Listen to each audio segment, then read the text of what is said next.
You never mess with a royal guard. Here's why. The courtyard outside Buckingham Palace was bustling with tourists eager to capture the perfect shot of the world-famous British royal guards. Cameras clicked, and excited chatter filled the air. Among the onlookers stood Jake Turner, a 30-year-old American tourist with a cocky grin and a mischievous glint in his eyes. "Man, these guys are like statues," Jake scoffed, nudging his friend. "I bet I can make him move." His friend chuckled nervously. "Dude, don't mess with them. I've seen videos of what happens when people push too far." Jake waved him off. "Relax. It's all in good fun." With his phone recording, Jake stepped dangerously close to one of the royal guards, making exaggerated faces and waving his hands in front of the soldiers' unblinking eyes. The crowd began to murmur, sensing the shift in atmosphere. The guard, standing tall in his red uniform and bearskin hat, remained motionless, his grip on his rifle firm. The discipline was absolute. Jake, emboldened by the silence, took it a step further.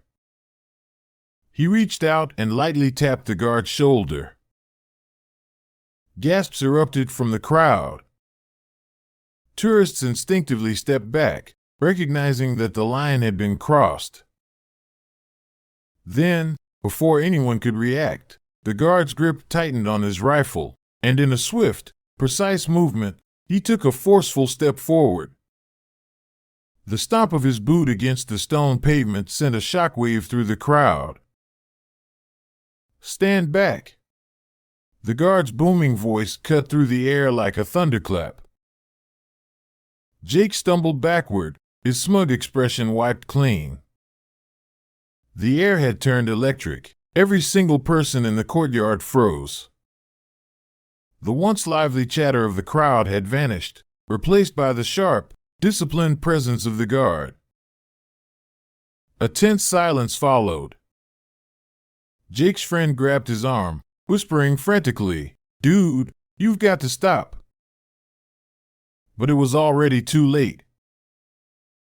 The guard, still towering over Jake, took another deliberate step forward. His eyes, unreadable beneath the shadow of his bearskin hat, locked onto Jake. The weight of military precision and unwavering authority pressed down on him like an invisible force. Jake, shaken, raised his hands in surrender. He had wanted a reaction, but not this. Just then, two security officers emerged from the crowd, their expressions grim. The royal guards were known for their restraint, but Buckingham Palace had no tolerance for disruptions. "Sir," one officer said, his voice firm, "step away immediately." Jake swallowed hard, glancing nervously between the guard and the approaching officers. His phone, still recording, trembled in his hand. The playful challenge had turned into a full-fledged confrontation, one he was no longer in control of. The crowd, now completely silent, watched as the consequences of Jake's arrogance unfolded. The security officers closed in swiftly, their expressions unwavering. One of them reached out, placing a firm hand on Jake's shoulder. "Sir, you need to move back. Now." Jake, his arrogance evaporating, attempted to laugh it off. "Come on, man. It was just a joke." The first officer didn't budge.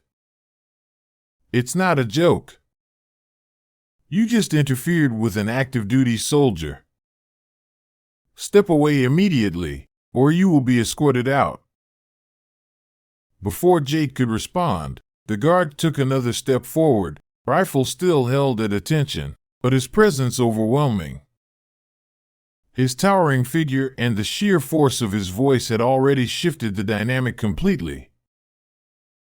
The crowd remained frozen in place, waiting for what would happen next. Jake, realizing he had nowhere to retreat, nervously took a step back. The cold sweat forming on his forehead betrayed his growing panic. His phone, which had once been held high to capture his prank, now hung uselessly at his side. The second officer spoke, his tone clipped and professional.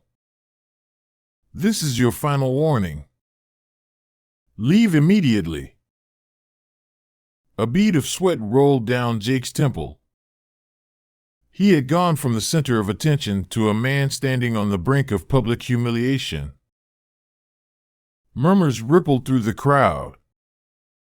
Some whispered in hushed tones, others stared in awe at the display of absolute discipline. The royal guard had barely moved, yet his presence alone had been enough to turn the entire situation on its head. Realizing he had no choice, Jake exhaled sharply and muttered, "All right. I'm going."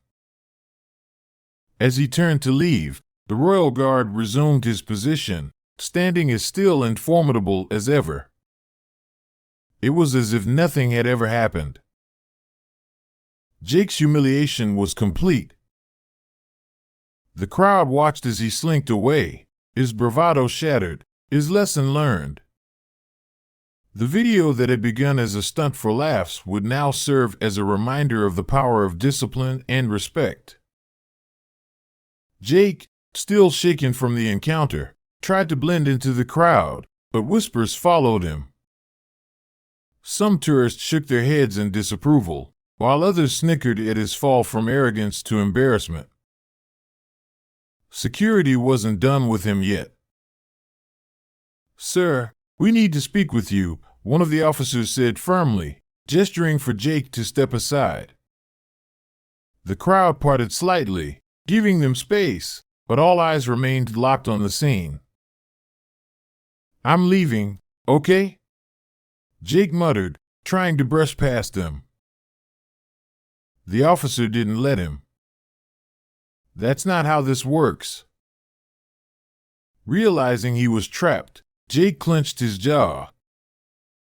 His phone was still in his hand, recording everything. The video would go viral, but not in the way he had hoped. One of the officers glanced at the screen and smirked. "I'd keep that footage if I were you. Might be a good reminder next time you think about testing a soldier." Jake's face burned red. He shoved his phone into his pocket and stormed away, shoulders hunched, trying to escape the humiliation. But even as he disappeared down the street, the damage was done. The royal guard, still standing as still and disciplined as ever, had won the battle without even lifting a finger. By the time Jake returned to his hotel, his face was everywhere online. Tourists who had witnessed the incident uploaded videos from multiple angles, each clip capturing his embarrassing downfall. The title that gained the most traction read, "Man tries to prank a royal guard, instantly regrets it." Within hours, millions of views poured in. The comment section was brutal. "Respect the uniform. This isn't a joke. This dude really thought he was funny until reality hit. That guard didn't even need to touch him. Absolute discipline." Jake's name became synonymous with arrogance gone wrong. His social media accounts were flooded with messages, most mocking him, some defending him, but all reinforcing the same idea: he had learned his lesson the hard way. Sitting alone in his hotel room, Jake scrolled through the endless flood of comments and shares. He had never been this famous for all the wrong reasons. The weight of embarrassment sat heavy on his chest.